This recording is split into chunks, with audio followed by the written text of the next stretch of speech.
सरला अपनी बहू निशा के साथ बाजार गई सब्जी फल खरीदने।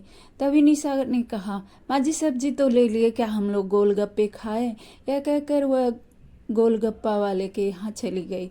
सरला कहने लगी, ओ निशा बहू, ये बहुत महंगा गोलगप्पा खिलाता है। फिर भी दोनों वहाँ पर चले गए। सरला की बहू बोली, नहीं माँ जी, आज मुझे गोलगप्पा खाना है।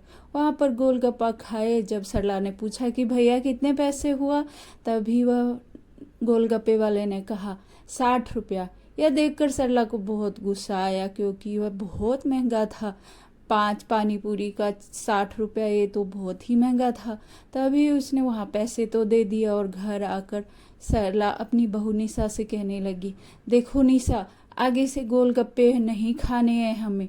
पर क्यों माँ जी, अच्छा नहीं लगा आपको? अच्छा था, लेकिन वह कितना महंगा बेच रहा है, तुम्हें पता भी है कुछ?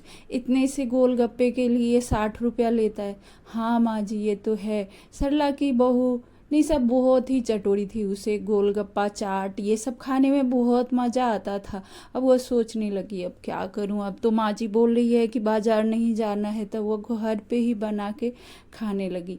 एक दिन सरला अपने दोनों बेटों से कहा कि तुम दोनों को लखनऊ चलना है मौसी के यहाँ, क्योंकि मौसी ने बुलाया है। आदेश के लिए लड़की देखना है। आदेश दरअसल सरला के छोटे बेटे का नाम था। वह सोचने लगा कि अब तो हो गई मेरी भी आज़ादी ख़त्म, अब मेरी भी शादी हो जाएगी, तो मैं भी तो अब बलि का बकरा बन जाऊंगा। यह सोचकर सब लोग हंसने लगे। तभी एक दिन ऐसे ही समय बीतता गया और वो लोग लड़की देखने लखनऊ आ गए।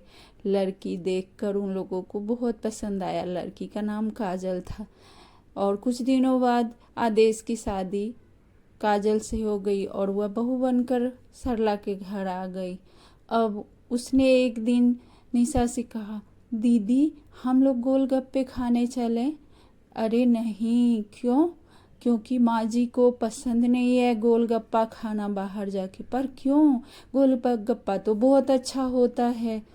क्योंकि गोलगप्पे वाला बहुत पैसे लेता है और ये एक ही दुकान है वहाँ पे, तो वह मनमाना पैसा लेता है। यह माँ जी को बिल्कुल पसंद नहीं है।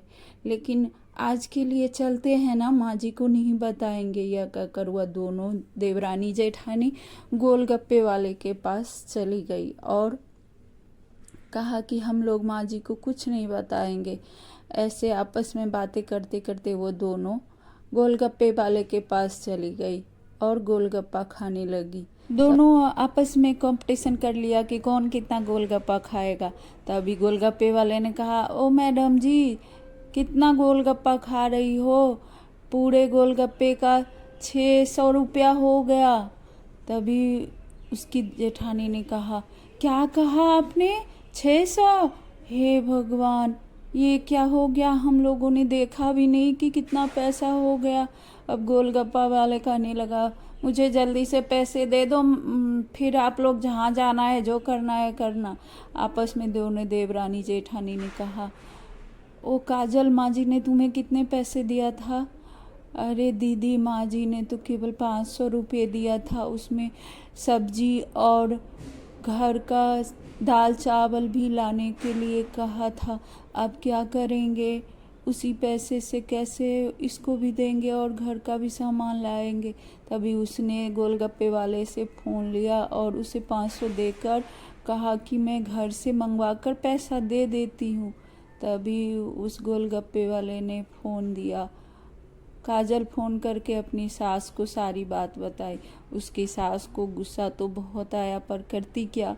वह गोलगप्पे वाले के पास आई और अपने आंचल के टुकड़े में से पैसे निकाल के उसे दे दिया, जो कि 100 रुपये में 5 रुपया कम था। और वह कहने लगी, भैया मुझे माफ़ कर देना, मेरे पास अभी इतने पैसे हैं, इससे ज़्यादा नहीं है। मैं 2-3 दिन में तुम्हें और दे कर जाऊंगी। गोलगप्पे वाला कहने लगा, बड़े हाय ये लोग खाने वाले, पैसे होते नहीं हैं और खाने लगते हैं गोलगप्पा। यह देखकर वो दोनों देवरानी जेठानी